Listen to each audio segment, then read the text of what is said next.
ओम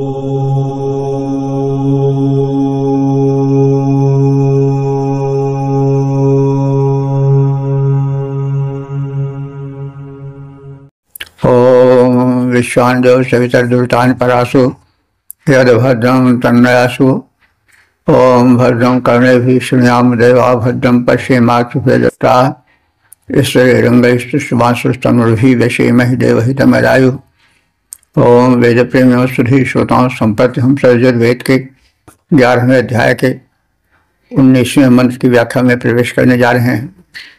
इस मंत्र का शीर्षक है अग्निजन्य खनिज की शोध और संबंधित मंत्र का सर्वप्रथम सस्वर पाठ हो जाए।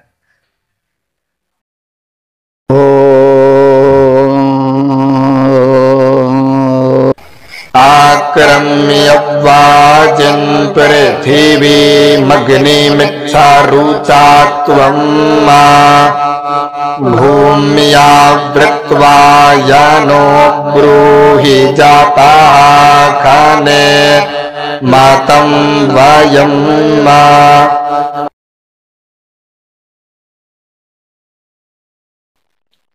इस 19वें मंत्र में अग्नि के उस स्वरूप का कथन है जो खनिज का निर्माण करता है। अग्नि की उष्मा के कारण ही जो लाखों वर्ष पहले वृक्षादि दब गए थे और उनके दबने से जो कोयला आदि अग्नि की उष्मा से बन गए थे, उनका परिचय दिया जा रहा है और पुरुषों से यह निवेदन किया जा रहा है कि वे अग्निजन्य खनिजों का शोध करें और इस पृथ्वी को अधिक संपन्न बनाएं। पुरुषों को संबोधित करते हुए कहा जा रहा है कि वाजिन, वाजिन माने बलवान, हे बलवान वीर पुरुषों, तुम पृथ्वी में आक्रम्य पृथ्वी पर छा जाओ और रुषा अग्निम इच्छ उत्साह पूर्वक अग्नि की खोज करो कि अग्नि के द्वारा क्या क्या भूगर्भ में और बन सका है। यतः जहां से खनिज खोजे जा सकें खनिज, तो तुम उन खनिज पदार्थों की ओर भी ध्यान रखो जिसे भूगर्भ से निकाल करके भूमंडल को संपन्न किया जा सके। और वीर पुरुषों को संबोधित किया जा रहा है कि जो कि शोध में और भूमंडल को, जन समाज को, राष्ट्र को समृद्ध बनाने के लिए प्रयत्नशील हैं। उनसे कहा जा रहा है, हे बलवान वेगवान वीर पुरुषों, तुम पृथ्वी पर छा जाओ, उत्साह पूर्वक अग्नि का शोध करो कि अग्नि के द्वारा क्या क्या अनमोल वस्तुएं हो सकी हैं, बन सकी हैं। भूमंडल को खोज कर वह स्थल बताओ जहां से हम अग्नि को अर्थात भूगर्भ में संचित अग्नि के प्रभाव से उत्पन्न होने वाले खनिज रूप पदार्थों से परिचित हो सके और उन्हें खोद कर निकाल सके। अग्निदेव के प्रभाव से उत्पन्न खनिज प्राप्त किया जा सके। तो हे वीर पुरुषों, अग्नि ने तो अपने ऊष्मा के प्रभाव से खनिज, कोयले आदि और जो धातुएं हैं खोद कर निकाली जाते हैं, वे सब अग्नि की ऊष्मा से भिन्न भिन्न रूप में दिखाई देती हैं, भिन्न भिन्न पदार्थ रूप में बन जाते हैं। ये जो धातुएं हैं, चाहे सोना हो, चाहे तांबा हो, या जो कोयला आदि हैं, ये भी खनिज से निकलते हैं। तो ये सब अग्नि की ऊष्मा के ही प्रभाव से बनते हैं। तो इस प्रकार से वैज्ञानिकता का स्पर्श किया जा रहा है इस मंत्र में, और अग्नि की महत्ता का प्रदर्शन किया जा रहा है कि अग्नि केवल यज्ञवेदी में ही नहीं, वरन इस भूमंडल में पृथ्वी के भीतर व्याप्त खनिजों के निर्माण में भी उनका विशिष्ट योगदान है। और जो वीर पुरुष हैं, वे अग्नि के द्वारा उत्पन्न किए गए भूमंडल में छिपे हुए खनिजों को, जो भिन्न भिन्न प्रकार की धातुओं के रूप में है या कोयले आदि के रूप में है, उनको निकालें, जिससे कि पृथ्वी में शोध कार्य हो सके, उन्नति के प्रगति के कृत्य किए जा सके। तो पद रूपांतरण है, हे वीरों, तुम वेग पूर्वक पृथ्वी पर छा जाओ, शोधित कर भूगर्भ में निहित वह स्थल बतलाओ, जहां अग्निबन ज्वलनशील संचित पदार्थ में रहती, उसे खोद कर लाए हम, जिसमें ऊर्जा है बहती। तो अग्नि भूगर्भ में ज्वलनशील पदार्थों, कोयला आदि में रहती हैं, अग्निदेव रहते हैं। यहाँ ऊर्जा उत्पादक खनिजों की शोध का संकेत है, जो अग्नि के ताप के बल से उत्पन्न होते हैं और खनिजों के रूप में देखे जाते हैं। तो खनिजों के शोध का संकेत है इस मंत्र में, जो कि अग्नि की उपज है, अग्नि के कारण होते हैं। और वेद प्रेम संप्रति हम सब यजुर्वेद के 11वें अध्याय के 20वें मंत्र की व्याख्या में प्रवेश करने जा रहे हैं।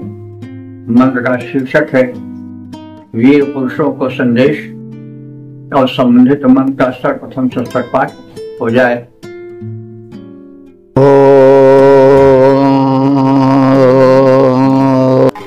द्यौस्ते पृष्ठं पृथिवी साधस्थामात्मान्तरिक्षगो समुद्रो जोनिः विखियाया चक्षुखात्वामाभितिष्ठा प्रेतन्नियता।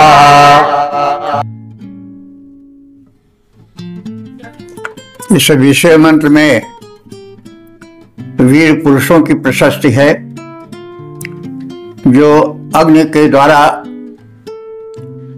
भिन्न भिन्न खनिजों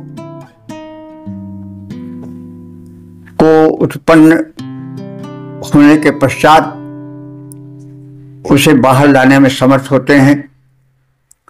तो जैसे पिछले मंत्र में कहा गया है कि जो खनिज हैं वो सब अग्निदेव के कारण हैं, उनकी ऊष्मा से जो है वो भिन्न भिन्न धातुएं, भिन्न भिन्न खनिज उत्पन्न होते हैं। तो भूगर्भ से उनको जो निकालता है वह वीर पुरुष है, उसकी वीरता वहां पर संपन्न करती है कृत्य को। इसलिए वीरों को, क्रियाशीलों को प्रोत्साहित करते हुए कहा जा रहा है कि हे वीरों, तुम विराट हो, देव होते पृष्ठम, देव हमारे स्वर्ग तुम्हारा पृष्ठ भाग है। पृथ्वी सतस्थम, पृथ्वी तुम्हारा चरण भाग है, तुम विराट हो। अंतरिक्षम आत्मा, अंतरिक्ष लोक में तुम्हारा आत्म तत्व है। समुद्र योनि, समुद्र में तुम उत्पन्न हो सकते हो। समुद्र तुम्हारा निवास स्थान है, यानी समुद्र में भी तुम शोध करते हो और वहां के भी रत्नों को लाने में सक्षम हो। तुम चक्षुषा विख्याय, तुम चक्षुषा नेत्र द्वारा विख्याय माने देखकर खोजकर प्रतन्नता अभितिष्ठ, प्रतन्नता माने युद्ध के इच्छुक, प्रतना कहते हैं युद्ध को, और प्रतन्नता माने युद्ध के इच्छुक। विरोधियों को, शत्रुओं को अभितिष्ठ, आक्रामित करो, आक्रमण करके उनको पस्त कर दो, उनको ध्वस्त कर दो, अवनत कर दो, नतमस्तक कर दो। तो हे वीर पुरुषों, तुम विराट हो। अपनी हीनता भावना को त्याग दो। तुम खनिज पदार्थ को धरती के अंतःकरण से, क्रोध से, गोद से निकाल कर बाहर लाओ। तुम साधारण नहीं हो।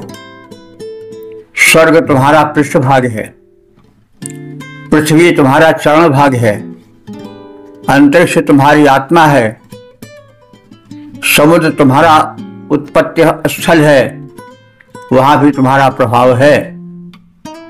अपने नेत्रों से खोजकर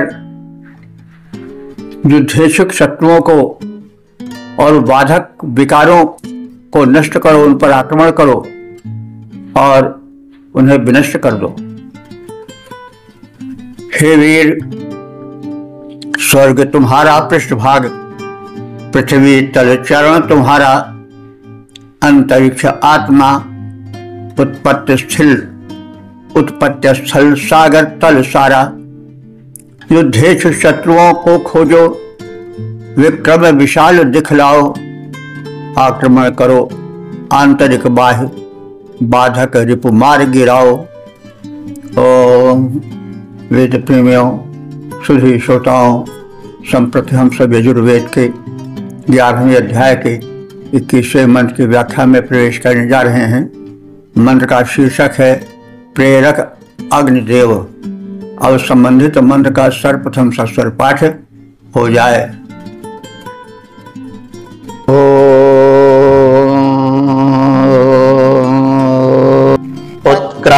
उत्क्राममहते सौभागायास्मादास्थानात् रविणो दावाजिन्ना वायकुस्यामासु मातौ पृथिव्या अग्निं खानन्त उपस्थे अस्याः।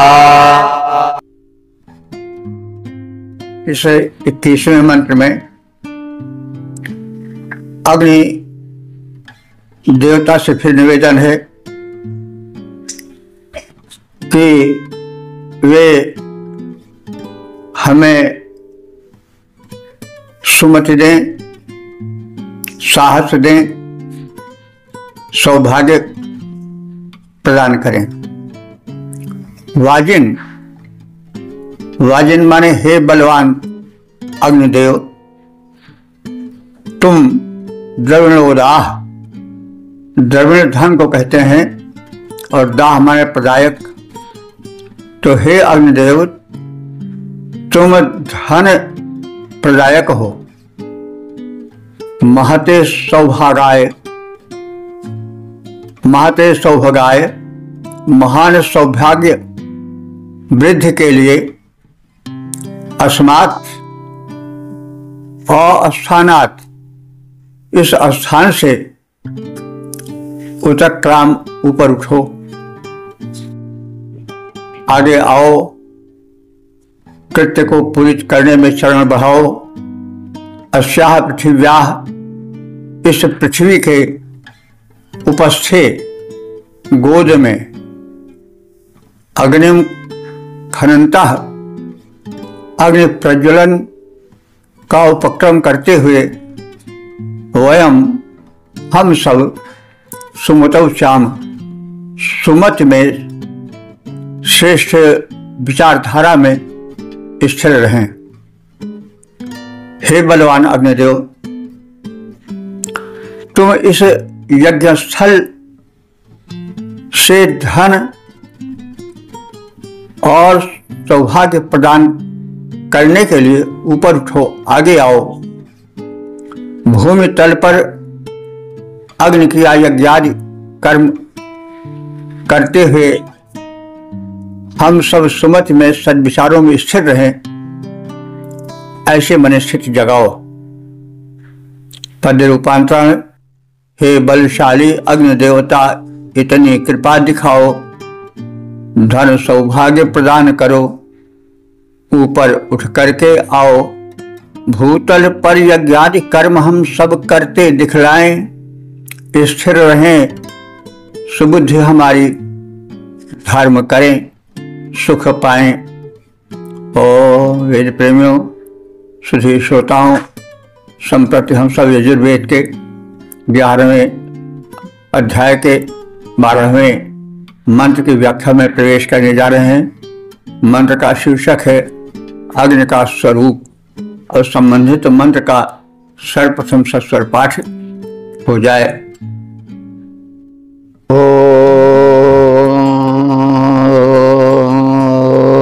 उदक्रामे द्रविणो दावाज्यवाकाः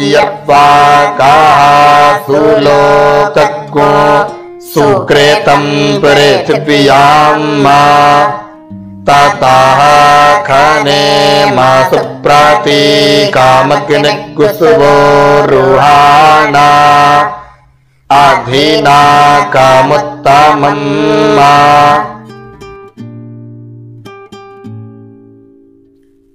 इस 22वें मंत्र में अग्नि की महत्ता कहकर फिर यज्ञ कर्म करने का संदेश दिया गया है। तो अरवा, यह अग्निरूपी अश्व द्रविणोदा, द्रविण कहते हैं धन को, और दो माने दान करने वाला, प्रदान करने वाला। तो यह अग्निरूपी जो अश्व है वो सामान्य नहीं है, धन प्रदायक है। बाजी, बाजी माने बलवान। पृथिव्याम माने पृथ्वी पर। उदक क्रमित, यह चलकर आया है। मतलब यह हुआ कि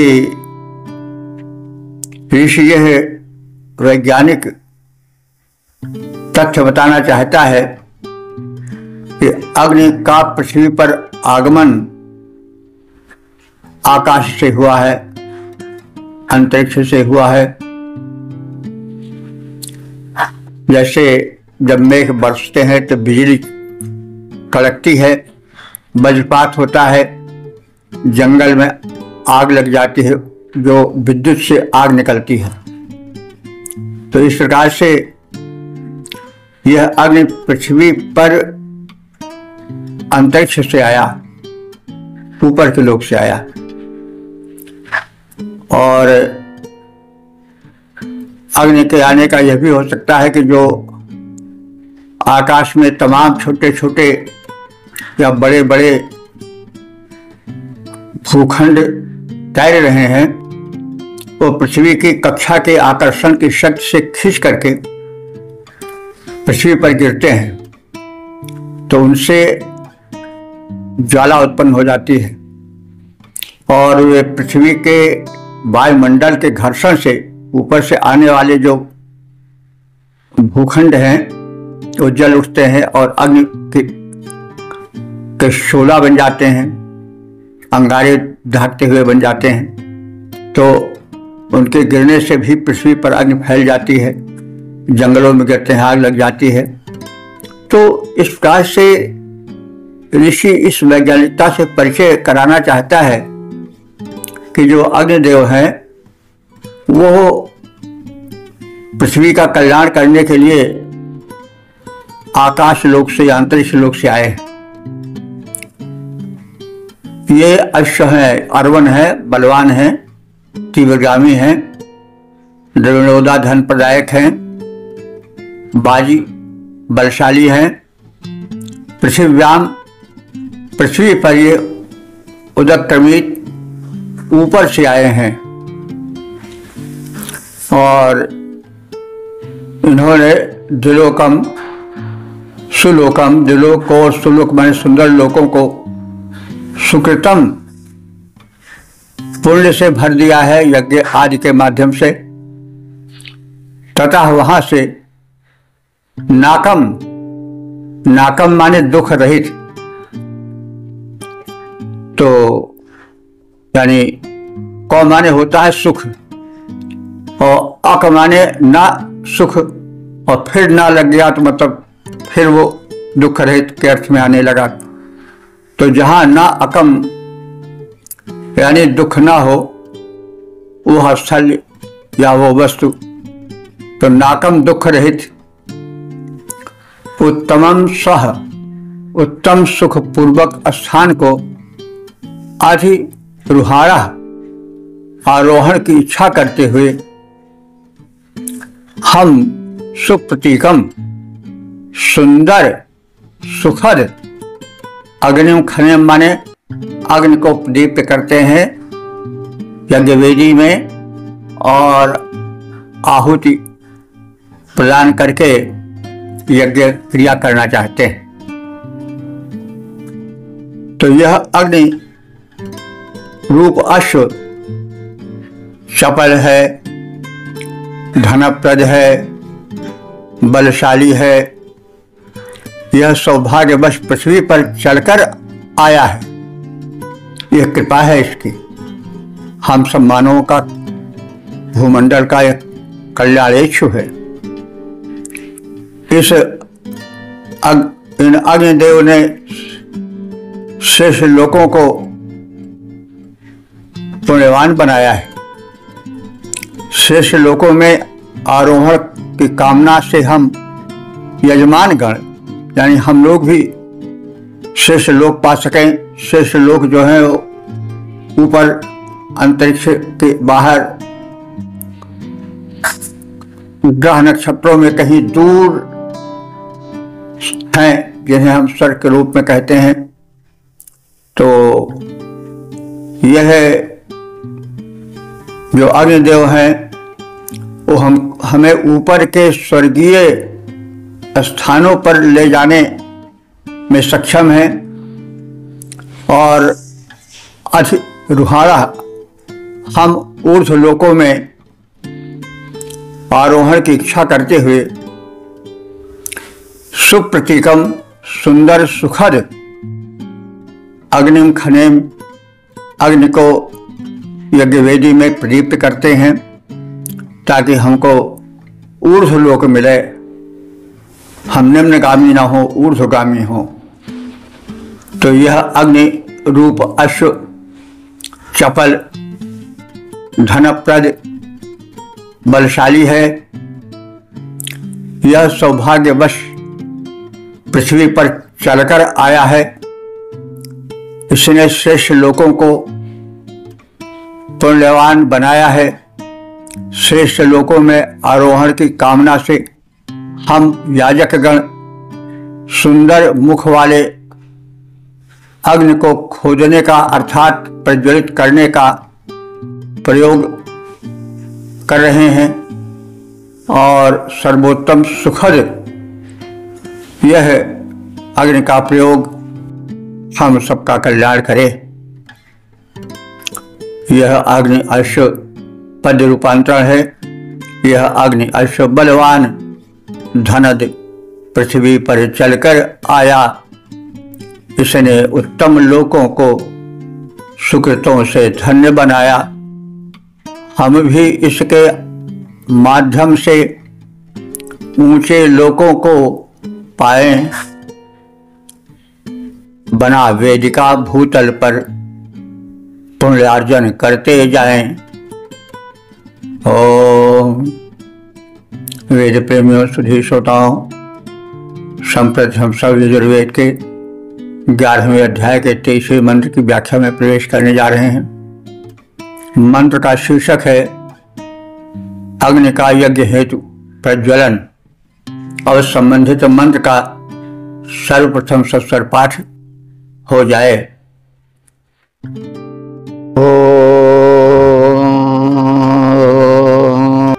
आत्वाजी घर्मी मनसा घृते न प्रातिक्षीयन्तम्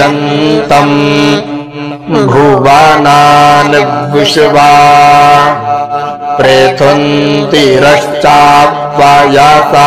बृहन्तं व्याचष्ठामन्नै राभासंद्रेशानम्।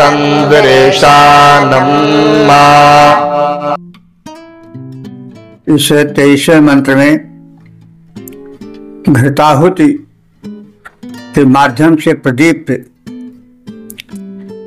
अग्नि द्वारा यज्ञानुष्ठान करने का कथन है।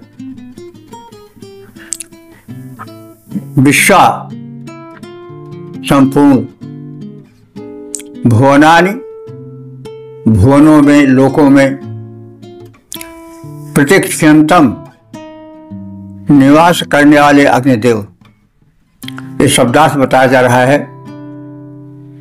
और उस सिलसिले में कहा जा रहा है कि अग्निदेव संपूर्ण लोकों में निवास करते हैं। अग्नि ऊर्जा के प्रतीक हैं और ऊर्जा ही से ब्रह्मांड चल रहा है। तिरस्सा कहते हैं तिरछे। पृथु माने व्यापक। वैसा बृहंतम, वैसा माने आयु से बड़े। व्यचिष्टम व्यापक विस्तार वाले। अन्नई अन्नाहुत से बढ़ने वाले, ये सब अग्नि के विशेषण हैं। रभसम शक्तिशाली रूप में। दृशांतम त्वा प्रत्यक्ष दिख पड़ने वाले।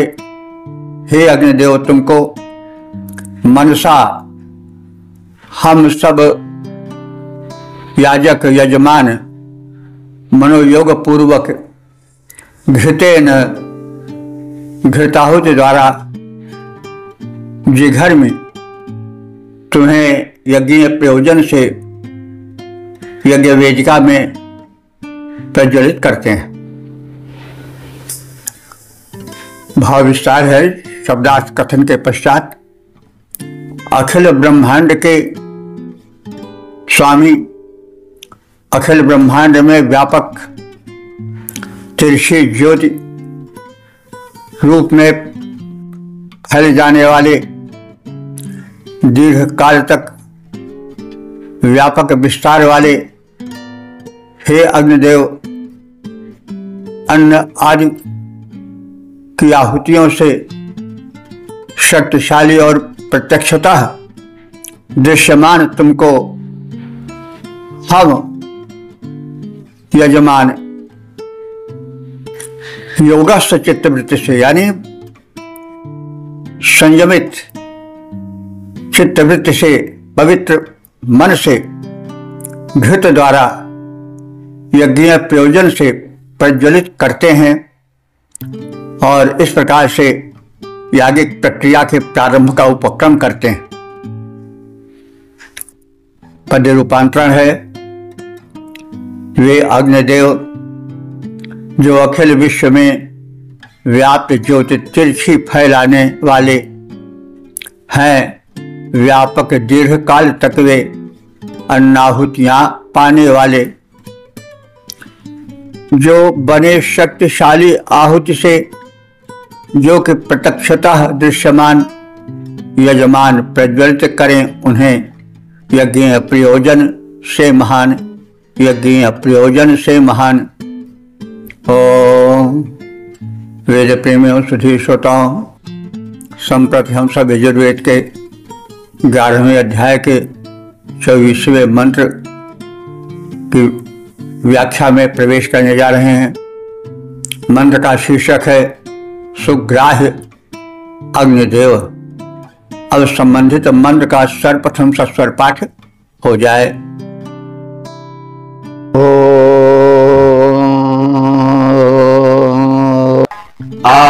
विश्वता प्रत्यंचं जीघर्म्या रक्षसा मनसा तज्जुखेत मर्जश्री स्पृहायत वर्णो अग्निर्नाभिमृषे तन्वाजर्भुराणा।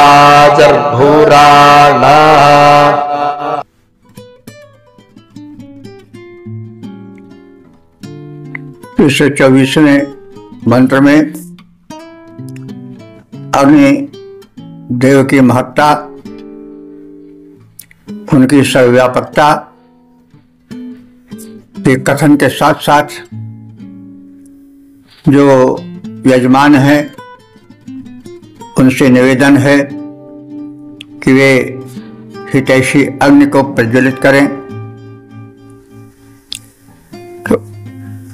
हे विश्वतः प्रत्यंशा, विश्वतः माने सभी ओर, प्रत्यंशम माने व्यापक। तो हे विश्वतः सभी ओर से प्रत्यंशम व्यापक अग्निदेव, तुम्हें हम सब आज धर्म प्रदीप्त करते हैं, यानी जो तुम घृत के द्वारा प्रदीप्त होते हो तो उस माध्यम से हम तुम्हें प्रदीप्त करते हैं। हे मनुष्यों, आरक्षसा मनसा, आरक्षसा मनसा माने निर्दोष मन से तुम जो हो वह तत् उन अग्निदेव को जिन्हें हम प्रज्वलित करने का उपक्रम कर रहे हैं, उनको जुषेत, उनका सेवन करो, उनसे लाभ लो, उनका प्रज्वलन करो। यह अग्नि मर्या श्री, मर्य कहते हैं मनुष्य को, मरणशील है मानो, इसलिए वो मर्य है। श्री माने संपत्ति। यह अग्नि जो है वो मनुष्यों की संपत्ति है। अग्नि के माध्यम से मनुष्य संपत्ति अर्जन करता है। अग्नि के माध्यम से तमाम आविष्कार होते हैं, तमाम यंत्रादि चलते हैं। साथ साथ शरीर में अग्नि ही तो ऊर्जा बन करके रहती है, और जब शरीर में ऊर्जा है, नेत्रों में ज्योति है, तेज है, तभी तो उन्नति हो सकती है, तभी शुभ कर्म हो सकते हैं, तभी पुरुषार्थ हो सकता है। तो इसलिए कहा जा रहा है कि यह अग्नि जो है वो मर्याशील, मर्य माने मरणशील मानव की, शील माने संपत्ति है। अस्पृह वर्ण, यह सुखद वर्ण से कांति से युक्त है। तन्वा शरीर द्वारा यह वायु की दिशा में जड़भुराना माने इधर उधर हिलती डुलती रहती है। माने अग्निदेव वायु के संपर्क में आने पर कभी दाएं कभी बाएं, कभी आगे कभी पीछे हिलते डुलते रहते हैं। तो इस प्रकार से इनका स्वरूप है अग्नि ही अभिमृषेण। अग्नि तिरस्कार के योग्य नहीं है। अभिमृषेण अग्नि, अभिमृषेण अग्नि तिरस्कार के योग्य नहीं है, यह सम्मान के योग्य हैं और सर्वथा ग्राह्य हैं। सर्वत्र भाव विस्तार है गद्य में। सर्वत्र संव्याप्त, हे अग्निदेव, हम तुम्हें घृताहुति से प्रज्वलित करते हैं। हे मनुष्यों, यह अग्नि हमारी संपत्ति है, अत्यधिक उपयोगी है, सुनहले वर्णों से सुशोभित है। अग्नि की लपटें सुनहली और सुशोभन लगती हैं। वायु की दिशा में इधर उधर ये गतिशील हो जाती हैं। हितैषी अग्नि कदापि त्याज्य नहीं है। ये सर्वथा समादरणीय और स्वीकरणीय हैं, सर्वथा ग्राह्य हैं। अग्निदेव मनुष्यों द्वारा समर्पित घृताहुति को शांत मन से स्वीकार करें, ऐसा निवेदन। पद्य रूपांतरण। हम तुम्हें घृताहुति देते हैं, सर्वत्र व्याप्त पावक उदार। हम तुम्हें घृताहुति देते हैं, सर्वत्र व्याप्त पावक उदार। प्रज्वलित बने स्वीकार करो उपहार हमारा निर्विकार। उद्दीप्त सुनहली अग्नि शिखा गतिशील भूमि, गतिशील झूमती झोंकों में। उद्दीप्त सुनहली अग्नि शिखा गतिशील झूमती झोंकों में, यह परम हितैषी ग्राह्य सर्वथा सबके द्वारा लोकों में। ओम वेद प्रेमियों, सुधी श्रोताओं, संप्रति हम सब यजुर्वेद के 11वें अध्याय के 25वें मंत्र की व्याख्या में प्रवेश करने जा रहे हैं। शीर्षक है दानी अग्निदेव और संबंधित मंत्र का सर्वप्रथम सस्वर पाठ हो जाए।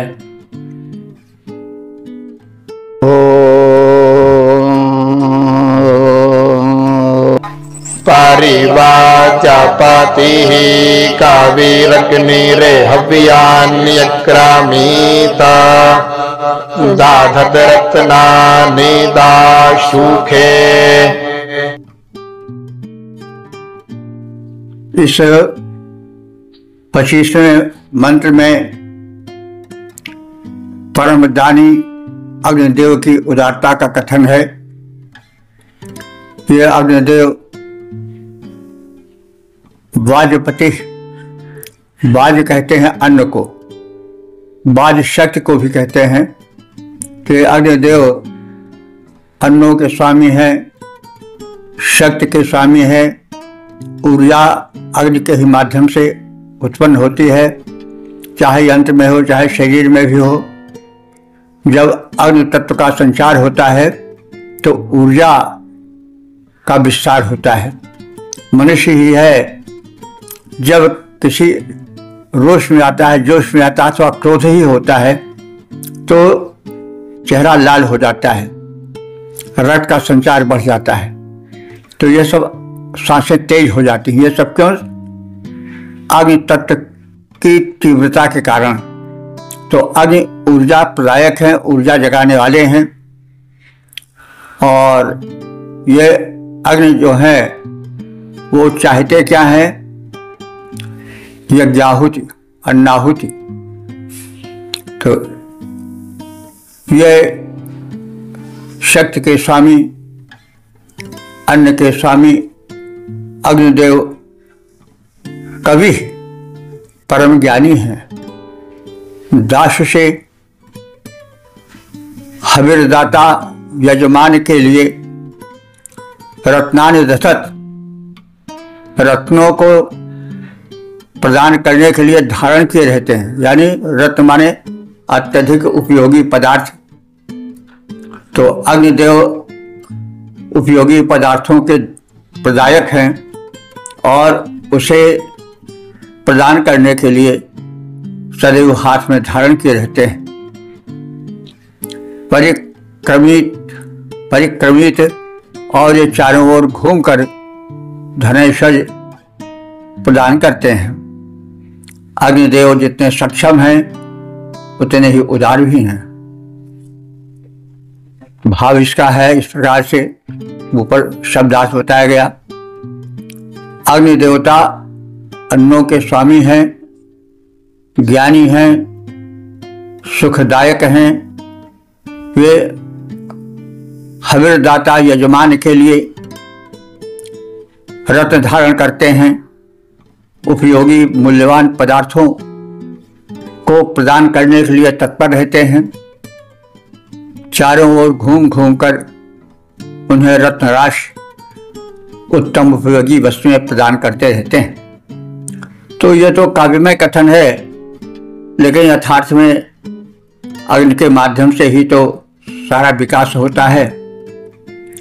अन्न की उत्पत्ति अंकुरण फसल के रूप में अग्नि की ऊष्मा से ही होता है, विकास भी अग्नि की ऊष्मा से होता है। हम देखते हैं कि जहाँ पर अग्नि की छाया नहीं पड़ती है, अग्नि का प्रभाव नहीं रहता है, वहाँ विकास रुक जाता है। सूर्य भी तो अग्नि ही है। तो जब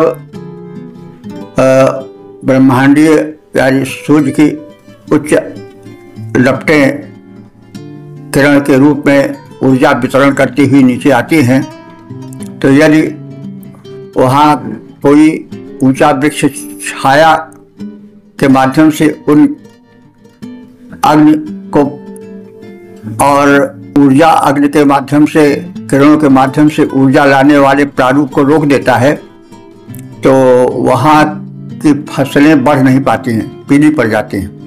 हम देखते हैं कि भाई यहाँ वशाह मार गया। तो कहने का मतलब अग्नि जो सूर्य के रूप में हो चाहे जिस रूप में हो, वे ऊर्जा प्रदान करते हैं। वे सर्वत्र व्यापक हैं, शरीर में भी हैं, आँख में नेत्र में भी हैं, सर्वत्र हैं। और जो विकास है, जो ऊर्जा है, वो उन्हीं का गुण है। तो वे अग्निदेव इतने उदार हैं कि परिक्रमित चारों ओर घूम घूम करके धनैश्वर्य प्रदान करते हैं, ऊर्जा प्रदान करते हैं, और ऊर्जा से ही उद्यम होता है और उद्यम से ही धन धान्य की प्राप्ति होती है। भाव विस्तार है। अग्नि देवता अन्नों के स्वामी है, यानी अन्नोत्पत्ति अग्नि के माध्यम से ही होता, अंकुरण अग्नि के माध्यम से होता है। धरती पर जो ऊष्मा है, जो बीज बोया जाता है, उस ऊष्मा के कारण अंकुरण होता है बीज में। फिर उस अंकुरण का विवर्धन भी ऊष्मा से ही अग्नि के होता है। फसल बढ़ती है और फिर पकती है।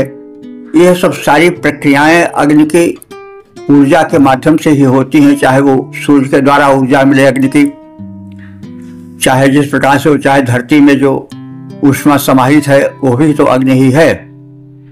तो अंकुरण जो धरती की ऊष्मा होती है उसी कारण होता है। तो ऊष्मा, अग्नि, ज्योति, लपट, ये सब अग्नि ही के तो गुण है। जितना वो जो है, जितना तेज है, सब अग्नि ही के कारण है। तो अग्नि देवता अन्नों के स्वामी हैं, यानी अन्न के उत्पादन करने के हेतु हैं, ज्ञानी हैं, सुखदायक हैं। वे हविर्दाता यजमान के लिए रत्न उपयोगी मूल्यवान वस्तुओं को धारण करते रहते हैं, प्रदान करने के लिए समुद्यत रहते हैं। और वे चारों ओर घूम घूम कर रत्न राशि प्रदान करते हैं। जो उनके भक्त हैं, उद्यमी हैं, अग्नि प्रज्वलन करते हैं, अग्नि तत्व के महत्व को समझते हैं, तो वे संपन्न होते हैं और अग्नि देवता उन्हें उपयोगी पदार्थ घूम घूम कर देते हैं। यानी वे पर्याप्त उदार हैं, महान हैं और महान के साथ साथ उदार भी हैं। पद रूपांतरण अन्नों के स्वामी अग्निदेव ज्ञानी हैं सुखदायक महान। अन्नों के स्वामी अग्निदेव ज्ञानी हैं सुखदायक महान। वे रत्नों के धारक करते हैं यजमानों को रत्नदान। ओम वेद प्रेमियों, सुधी श्रोताओं, संप्रति हमसे यजुर्वेद के 11वें अध्याय के 26वें मंत्र की व्याख्या में प्रवेश करने जा रहे हैं। मंत्र का शीर्षक है अग्नि की महत्ता और संबंधित मंत्र का सर्वप्रथम सस्वर पाठ हो जाए।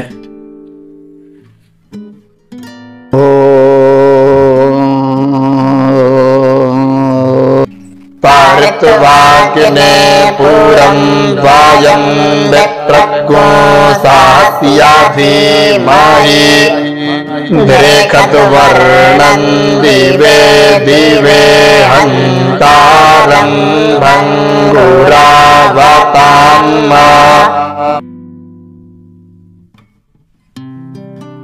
इस 26वें मंत्र में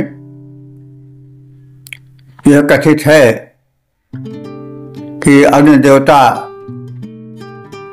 दुष्ट शक्तियों का विनाश करते हैं, वंदनीय है, अभिनंदनीय है।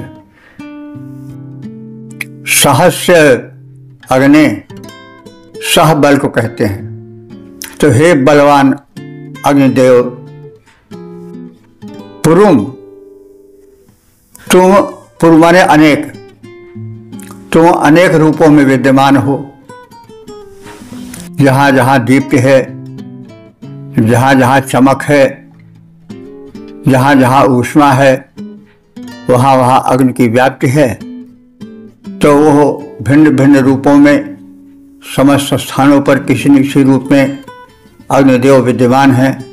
उनका प्रभाव वहां पर दृश्यमान है। धृषद वर्णम, हे अग्निदेव, तुम्हारा जो वर्ण है, तुम्हारी जो दीप्ति है वह स है, तुम तेजस्वी हो। दिवे दिवे माने दिनों दिन। हे अग्निदेव, तुम भंगुरवताम, उन लोगों को जो भंगुरवताम है, भंगुर माने तोड़ फोड़ बचाने वाले हैं, उत्पात करने वाले हैं। तो हे अग्निदेव भंगुरवताम, जो कि तोड़ फोड़ बचाने वाले दुष्ट और अन्यायी हैं, उनको तुम हंतारम विनष्ट कर देने वाले हो, उनके हंता हो, विनाशक हो। तो हे अग्निदेव, तुमको वयम परिधीमहि, हम ध्यान पूर्वक वंदना करते हैं, तुम्हारा वंदन करते हैं, अभिनंदन करते हैं। हे बलशाली अग्निदेव, तुम लोकों में अनेक रूपों में विद्यमान हो, तुम ज्ञानवान हो, तुम शक्तिमान हो, तुम्हारा तेज प्रखर है, असह्य है, तुम परम तेजस्वी हो। तुम प्रतिदिन विध्वंसक दुष्टों का विनाश करते रहते हो।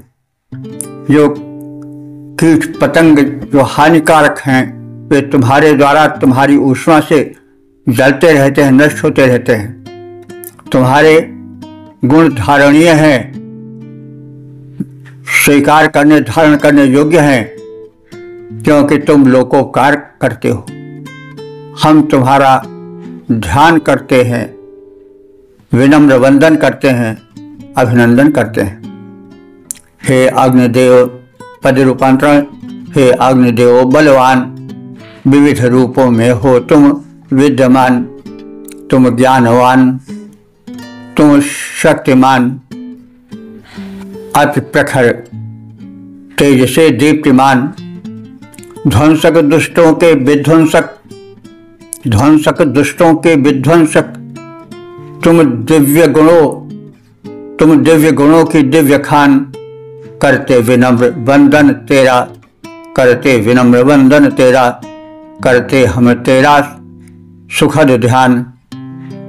तो अग्नि को व्यापक बताया गया है। वे विविध रूपों में दृश्यमान है, विद्यमान है, अनुभूयमान है। अग्निदेव जल में, समुद्र में बड़वाग्नि रूप में विद्यमान है, शरीर में जठराग्नि रूप में विद्यमान है, अंतरिक्ष में विद्युत अग्नि माने बिजली बनकर विद्यमान है, और ऊपर सूर्य के रूप में विद्यमान है। इन तमाम रूपों में अग्नि को देखा जा सकता है। वे शरीर में ताप बनकर विद्यमान हैं। वे जीवन के कारण हैं। जब तक अग्निदेव रहते हैं तब तक शरीर में ऊष्मा रहती है, प्राण रहता है। जब शरीर ठंडा पड़ जाता है, अग्नि तत्व बिल्कुल नष्ट हो जाता है, निकल जाता है, तो शरीर मृत मान लिया जाता है। तो सप्त धातुओं का पाचन, चयापचय अथवा मेटाबॉलिज्म अग्नि के द्वारा ही होता है। अन्न से रस, रस से रक्त, रक्त से मांस, फिर मेद, अस्थि आदि का जो क्रम है चयापचय का, मेटाबॉलिज्म का, वो अग्नि द्वारा ही होता है। अग्नि की महत्ता अनंत है। मनुष्य उनसे उन्नत नहीं हो सकता है। इसलिए उसे चाहिए कि यज्ञ के माध्यम से अग्नि उपासना करे। तो इस प्रकार से हमने यजुर्वेद के 11वें अध्याय के 19वें मंत्र से लेकर के 26वें मंत्रों तक का ज्ञान प्राप्त किया। इन मंत्रों में अग्नि की महत्ता, अग्नि के द्वारा भूगर्भ में खनिज पदार्थों का उत्पन्न किया जाना और भिन्न भिन्न रूपों में सृष्टि में, लोकों में विकास का कारण बनने का कथन है कि अग्नि के कारण ही विकास होता है। पृथ्वी में जो बीज पड़ता है उसका अंकुरण और विकास, उसका फलना फूलना अग्नि के माध्यम से होता रहता है। उनकी ऊष्मा ही सर्वत्र कार्य करती है। अग्नि देवता शरीर में जठराग्नि बनकर उपस्थित हैं, नेत्रों में ज्योति बनकर हैं, शरीर में ऊष्मा बनकर हैं। चयापचय मेटाबॉलिज्म प्रक्रिया, एक शरीर के एक धातु से दूसरे धातु में परिणत होना अग्नि का ही कारण है। अग्नि ऊर्ध्वलोक से भूलोक पर आए हैं, यह भी बताया गया है। यानी चाहे वो विद्युत यानी वज्रपात के कारण जो अग्नि धरती पर आती है और उससे जंगलों में आग लग जाती है वज्रपात से, बिजली के गिरने से, उसके कारण पृथ्वी पर अग्नि आई हो, या जो तमाम छोटे छोटे पिंड घूमते रहते हैं उनके, जिसको तारा टूटना कहते हैं, उनके कारण जब वे पृथ्वी की आकर्षण शक्ति के अंतर्गत आ जाते हैं तो पृथ्वी के जो वायुमंडल है उसमें जो घर्षण होता है प्रबल, उससे उनमें आग लग जाती है और वे पृथ्वी पर गिरते हैं। तो जब आग पृथ्वी पर गिरेगी तो आग फैल ही जाएगी। तो इस प्रकार से यह भी बताया गया है कि जो पृथ्वी पर अग्नि तत्व है वो ऊपर से आया है भिन्न भिन्न माध्यम से, जैसा कहा गया है। तो अग्नि की महत्ता का कथन है और इसमें यह विशेष बात ध्यान देने की है कि अग्नि को केवल पूजा और आरती तक ही सीमित नहीं रखना चाहिए। अग्नि का व्यापक प्रारूप है, व्यापक विस्तार है और वो उपयोगी है। अग्नि की उपेक्षा हम करेंगे तो हम परेशान रहेंगे।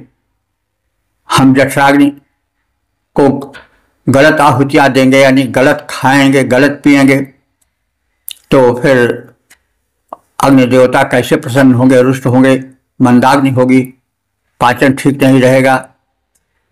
यदि हम अग्निदेव को नहीं संभालेंगे तो ऊर्जा शरीर में नहीं आएगी और ऊर्जा नहीं आएगी तो फिर कोई कार्य नहीं हो पाएगा भली विधि से। इसलिए अग्नि की उपयोगिता है। तो ऋषि बताना चाह रहा है इन मंत्रों के माध्यम से कि अग्नि सर्वव्यापक है। अग्नि की उपासना कल्याण का हेतु है और अग्नि को हम समझें, व्यापकता में जाएं और अग्नि की उपेक्षा न करें। अग्नि की उपेक्षा विनाश का द्वार खोल देती है। तो इन सब मंत्रों में अग्नि के माध्यम से आहुति देने और यज्ञ क्रिया के संपन्न करने का कथन तो है ही, साथ ही साथ अग्नि के सर्वव्यापक रूप का भी कथन है। और अग्नि की महत्ता को, उसकी व्यापकता को समझकर मनुष्य को जीवन में व्यवहार करना चाहिए। इससे मनुष्य का स्वास्थ्य, सुख, समृद्धि आदि का द्वार खुल जाएगा और वह परम कल्याण का भाजन बन जाएगा। और इन सब बातों को लेकर के अग्निदेव का वंदन और अभिनंदन किया गया है। इस प्रकार से हम अग्नि की महत्ता को समझें। वेद में किस प्रकार से एक वस्तु की वैज्ञानिकता का भी संदेश है। अग्नि के बाह्य प्रारूप का तो कथन है ही। अग्नि के द्वारा हमारे शरीर में जो चयापचय होता है, जो ज्योति है, जो चमक है, वो सब अग्नि का है परिणाम। तो हमें अग्निदेव की उपेक्षा नहीं करनी चाहिए। खान पान में उन्हें गलत आहुति के रूप में खाद्य पदार्थ नहीं देना चाहिए। अग्नि की उपासना परम आवश्यक है। अग्नि के व्यापक रूप को, उनकी व्यापकता को समझें और तदनुसार हम आचरण करें, तभी कल्याण प्राप्त कर सकेंगे। आदि आदि बातें संकेतित की गई हैं इन मंत्रों में। तो हम लोग वेदाध्ययन करें, वेद का प्रचार प्रसार करें। संसार के सबसे प्राचीन उपलब्ध ग्रंथ वेद हैं। उनमें कितने वैज्ञानिक सिद्धांत छिपे हुए हैं, इन सबको हम जानें, विचारें, सोचें, प्रचार करें, प्रसार करें, वेदाध्ययन करें। और यह विशेष प्रार्थना है हमारे माध्यम से कि हमारे इस लघु प्रयास को आप लोग दीर्घ प्रयास बनावें और इधर आकृष्ट हों। इस निवेदन के साथ ओम सर्वे भवन्तु सुखिनः, सर्वे सन्तु निरामयाः, सर्वे भद्राणि पश्यन्तु, मा कश्चित् दुःख भाग् भवेत्।